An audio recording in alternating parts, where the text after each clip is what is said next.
আল্লাহ কোরআনুল কারীম নাযিল করছে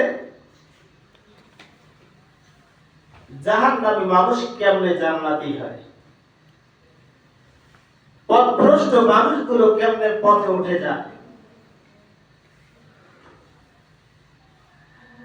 এই তো বাপজান, কোরআনুল কারীমকে আল্লাহ নাযিল করলেন মানুষকে জান্নাতি বানাবার জন্য। জাহান্নামী মানুষগুলো কেমনে জান্নাতে যাবে এজন্য কোরআনুল কারীম আমাদেরকে আমার আল্লাহ দান করেছে, নাযিল করেছে।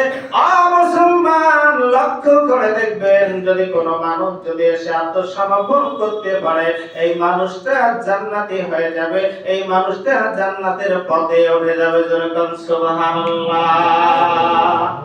কোরআন মেনে নিলে, কোরআনকে যদি আমরা মেনে নিতে পারি, নিঃসন্দেহে মানুষটা পথপ্রাপ্ত হয়ে যাবে।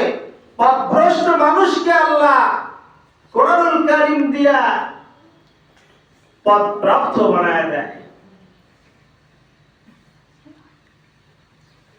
তাই তো মাঝে মধ্যে আমি একটা কথা বলে থাকি, কোরআন ধরো কোরআন পড়ো, আরে কোরআন ধরো কোরআন পড়ো, কোরআনের মেনে চলো ওরে মুসলমান। কোরআন ছাড়া নাই যে শান্তি, আরে কোরআন ছাড়া নাই যে শান্তি কবর দুনিয়া।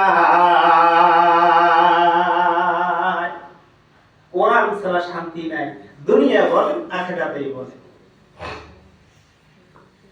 তাহলে কোরআন শরীফ নাযিল করছে আল্লাহ রমজান মাসে, কেন? মানুষের হেদায়েতের জন্য।